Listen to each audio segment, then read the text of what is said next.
YouTube, this is Felicia with Bible Scraps, and I am back with another GoPress and foil tutorial. The great thing about ordering from HSN, you have 30 days to try out the product, and if you don't like it, you can return it. And so I'm undecided if I'll be keeping this machine. So far I do like it, but I need to test it out a whole lot more to see if it will be a worthwhile purchase for me at this time. In this video, we are going to work with the hot foil stamps that came with the machine. I got 3 stamps with my machine. I also want to give a shout out to Michelle, aka Smiley. Thank you. Yesterday, I asked if anyone knew where to purchase foils that are compatible with this machine to leave it in a comment. And Michelle suggested Create and Craft. I love that site.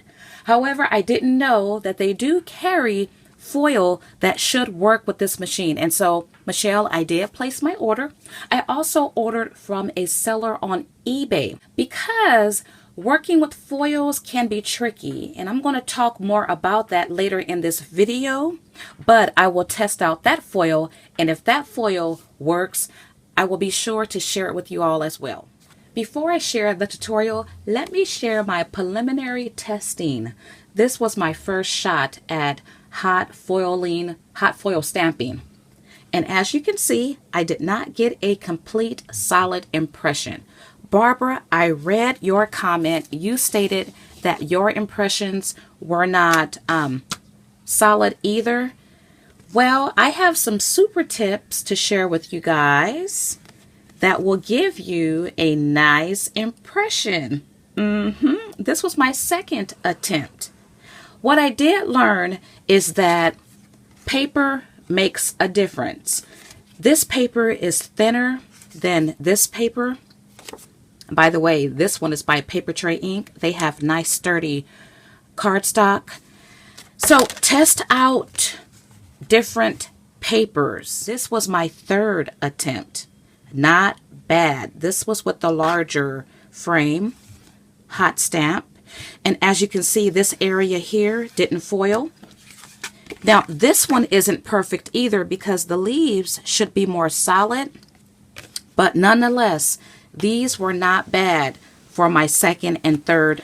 Alrighty, let's get started. I'm using the same hot foiling die. Take your foil, lay it colored side face down. Take your cardstock. Now it's imperative that you have a metal plate. It holds the heat, it's nice and thin, it gets the job done. Close the top of your unit down.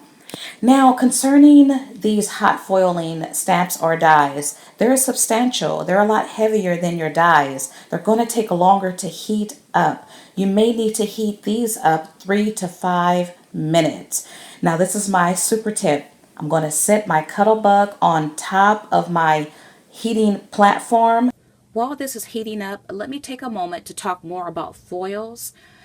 As I demonstrated yesterday, mink foils won't work with these techniques, and that's because mink foil is a toner reactive foil. The foils to be used with this machine, they're heat reactive. The reason why I ordered foil from Create and Craft and also from the eBay seller, well, working with foils is kind of like working with different types of inks.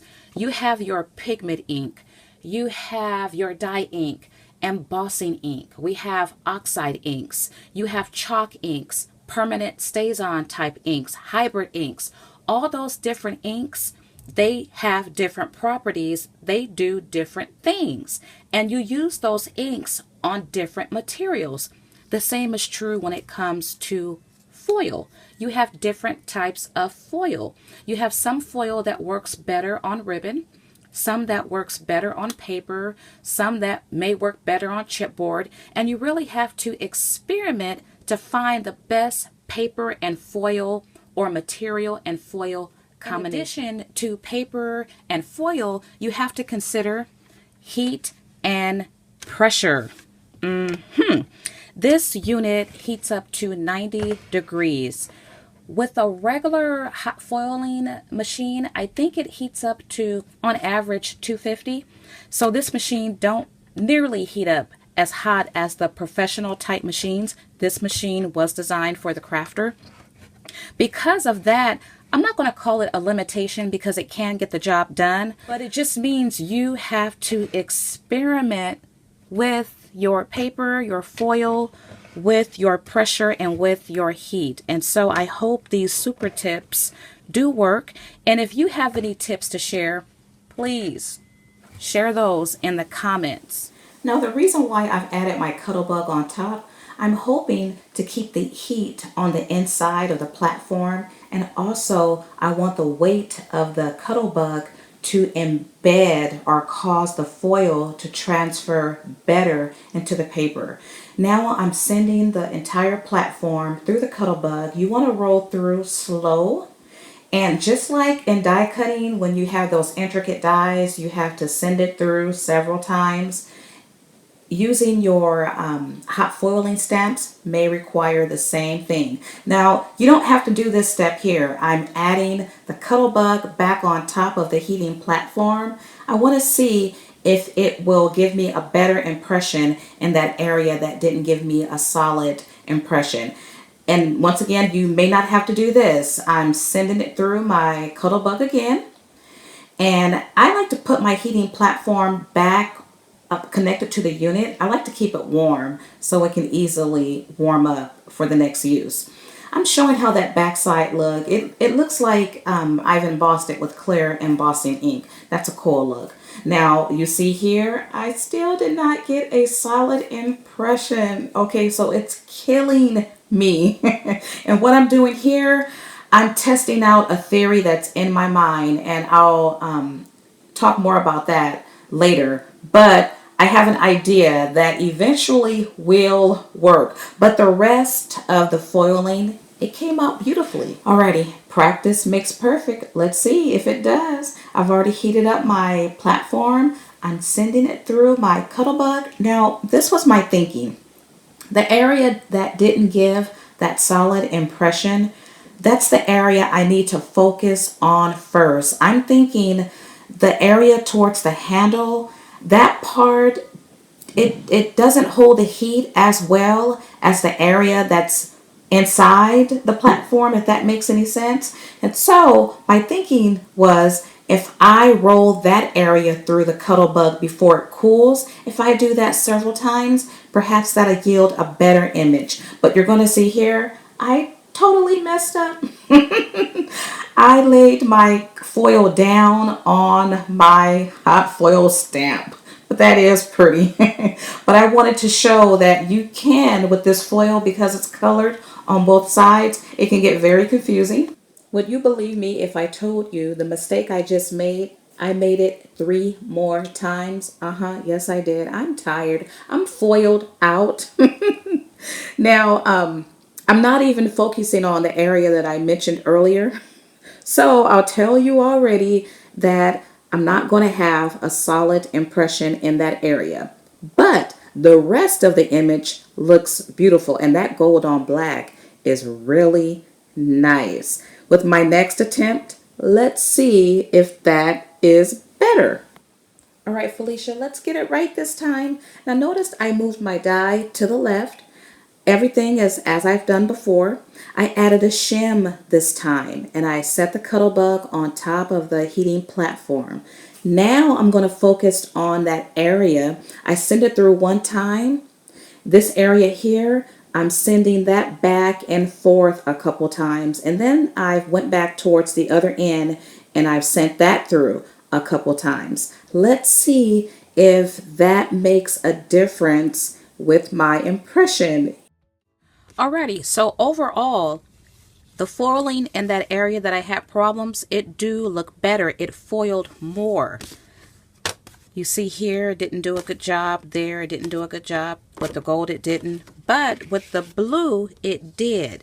So it looks a whole lot better. 3 things I did differently this time. My hot foil stamp, I made sure it was towards the back this way. I also added cardstock shim. And then finally, the heating platform, when I stuck it in, I wrote it through one time, and then I did this end several times before I did this end, because I'm thinking there's less heat towards this end than there is this end. So I wanted to get to this side first.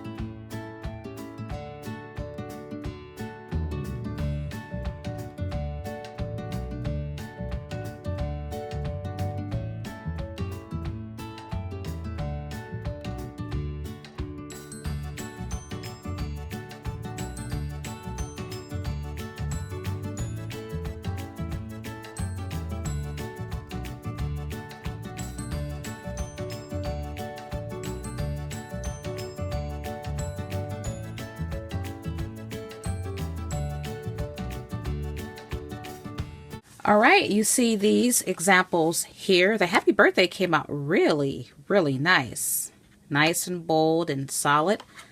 This one, some of the leaves didn't give a nice solid impression.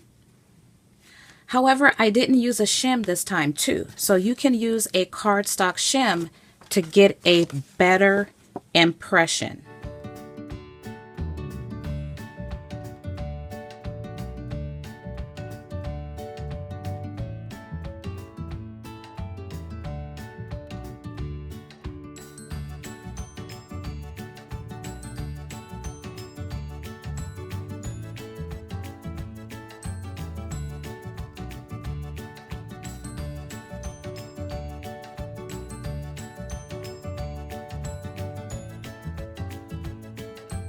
Okay, and this is the green foil.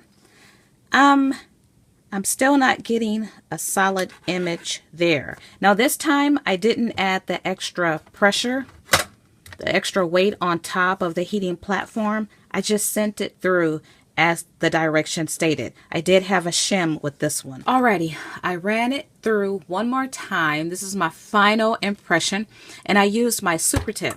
I put the Cuttlebug embossing machine on top of the heating platform. So let's see if it yields the perfect impression. Not perfect. Not perfect. No, it's not perfect, but it's not bad. Let me go over the ones, all the impressions. Well, not all, but these flower impressions that I did today. I did this one off camera. This was my second impression ever. And then here's the gold. You know what? Did I just put it out of order? Okay, it's out of order. So anyway, you're going to have to play and experiment. I have different foils coming. I'm really excited about the foil coming from eBay because that foil was made specifically for hot foiling machines.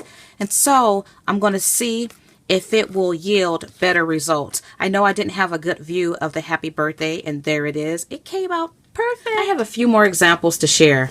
I wanted to share this one to show when you work with different papers, you will get different results. This is a special paper. It has a different finish on both sides. And as you can see, this foil did not work well with this paper at all.